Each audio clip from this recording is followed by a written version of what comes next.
Inna lillahi wa inna ilaihi raji'una. Rikici dai za mu ce ko kuma zanga-zanga ya barke a yayin da wasu fitatattun matasa suka fusata suna neman wata wadda ake kira da suna Mrs. Rhoda Jatau, wadda ake zargin ta yi ɓatanci ga fiyen halitta Annabi Muhammadu sallallahu alaihi wasallam a nan jihar Bauchin. Sai dai a wannan neman wannan matar da ta yi ɓatanci ga fiyen halitta an yi asaran shaguna guda 7 da kuma gidaje guda 6. Sai dai kuma 'yan sanda sun fitar da rahoto akan cewa dai sun kwantar da tarzoman, amma sai dai wasu ganau sun ce cewa 'yan sanda sun harbi mutane 2. Masu sauraro don Allah don Annabi muna so da ku gyara zama tsab domin jin cikakkun rahotannin nan har karshe, ku ji irin abubuwan da suke wakana a cikin jihar Bauchi akan taɓa manzon Allah da wata Mrs. Rhoda Jatau ta yi, wanda yanzu haka ake neman ta ruwa a jallo domin ita ma a mata hukuncin abin da ya dace da irin kalaman da ta furta, sai dai an ɓoye ta.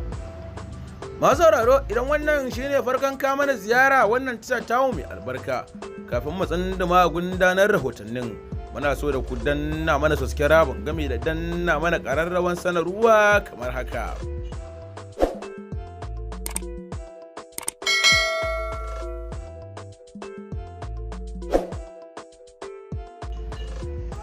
‘Yan sanda sun kai ɗauki ƙaramar hukumar waje da ke jihar Bauchi, musamman don kwantar da tarzoma da ta tashi saboda ɓatanci da ake zargin wata ta yi wa Annabi Muhammadu sallallahu alaihi wasallam.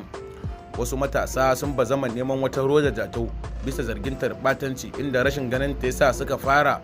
farma duk wasu kiristoci da ke yankin. Ganau sun bayyana yadda aka yi asarar dukiyoyi yayin da mutane da dama suka raunata, wadda hakan ya sa kwamishinan 'yan sanda ya tura jami'ai yankin. Saboda wani rikici da ya balle a jihar Bauchi akan zargin batanci da aka yi ga Annabi, 'yan sanda sun je kwantar da tarzomar kamar yadda jaridar Daily Trust ta rawaito. Lamarin ya auku ne a karamar hukumar Warji da ke jihar, yayin da wasu matasa suka bazama neman Mrs. Rhoda Jatau, matar da ake zargin ta yi batanci ga fiyen halitta Annabi Muhammadu sallallahu alaihi wasallam. Wani ganau ya ce fusatattun matasa sun afka yankin Katanga headquarter karamar hukumar Warji a ranar Juma'a suna neman Jatau.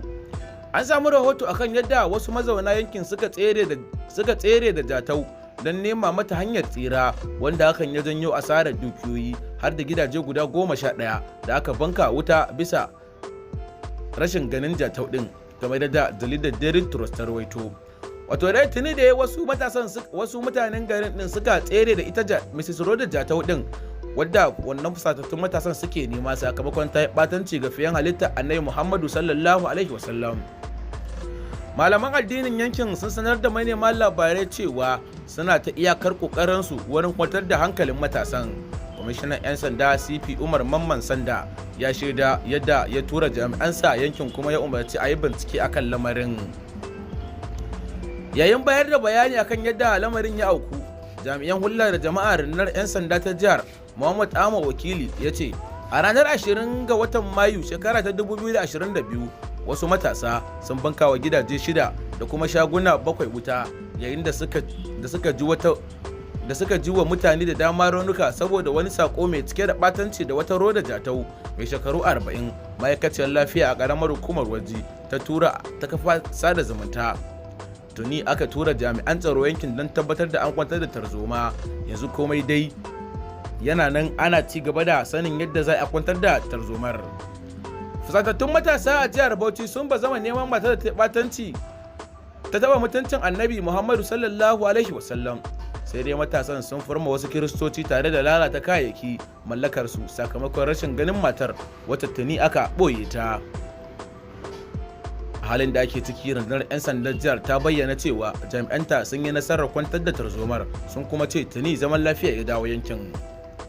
Jama'a sun shiga tashin hankali a Bauchi kan zargin zagin Annabi da wata ma'aikaciyar kiwon lafiya ta jihar Bauchi wadda ya kira da suna Rhoda Jatau ta yi, inda ta tura wani bidiyon cin mutuncin Annabi zuwa shafin WhatsApp kamar yadda jaridar The Nation suka wallafa. An tattaro cewa matasa musulmai sun bazama neman matar wacce ta kasance 'yar asalin jihar Gombe amma take aure a yankin Warji da ke jihar ta Bauchi jim kaɗan bayan sallar Juma'a, amma ba su same ta ba saboda an gudu da ita zuwa wani waje. Hakan ya tunzura fusatattun matasa, inda suka lalata kayayyaki mallakar kiristoci a yankin, sannan suka cinna wa gidajensu wuta. Sunday Vanguard ta tattaro cewa matasan sun jiwa wasu kiristoci rauni ciki har da wani faston ECWA. A halin yanzu zaman lafiya ya dawo yankin bayan an tura rundunar 'yan sanda masu kwantar da tarzoma. Wata sanarwa daga rundunar 'yan sanda jihar Bauchi ta ce tuni aka tura tawagar tsaro ta 'yan sanda da masu kwantar da tarzoma waɗanda ƙoƙarinsu ya daidaita lamarin. A yanzu hankula sun kwanta yankin yayin da ake gudanar da sintiri domin wanzar da zaman lafiya. Rundunar ta roƙi jama'a da su kwantar da hankulansu sannan su gudanar da harkokinsu ba tare da tsoron fuskantar barazana ba domin zaman lafiya ya dawo yankin da abin ya shafa. Tabbas dai sai dai kuma al'umma sun bayyana akan cewa yayin da ake wannan zanga-zangan rundunar 'yan sanda dai sun harbe mutane guda biyu kamar yadda wasu ganau suka wallafa. Wannan dai abin ya samo asali ne sakamakon yarda ita wannan Mrs. Roda wato ɗalibar ma'aikaciyar lafiya da ta saki wani bidiyo ita ma ta tura a shafinta na WhatsApp yayin da ta yi ɓatanci ga fiyen halitta wato annabinmu Muhammadu sallallahu alaihi wasallam.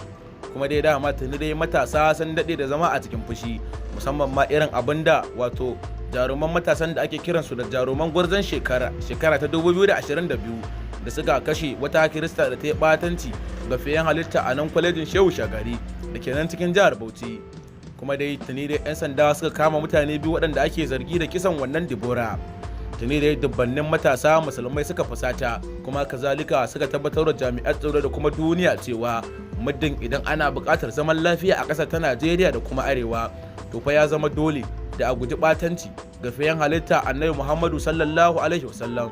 Muddin kuma ba haka ba aka ce za a ci gaba da ɓatanci ga fiyen halitta to fa tabbas matasa sun ce cewa za su rikita su zama tamkar 'yan ta'adda domin akan Annabi ba sa ji ba sa gani kuma kazalika jinin su fansa ne ga fiyen halitta wato Annabinmu Muhammadu sallallahu alaihi wasallam. Shi yasa dai dubbannin matasa a jihar Bauchi da suka tabbatar da cewa wannan Mrs. Roda Jatau ta yi ɓatancin kuma ta iya tura bidiyon a shafinta na WhatsApp. Shi yasa dai su ma suka bazama nimanta domin kashe ta kamar yadda addininmu na musulunci ya tanadar akan cewa duk wanda ya sake ɓatanci ga fiyen halitta Annabi Muhammadu sallallahu alaihi wasallam to fa ya zama dole a kashe shi.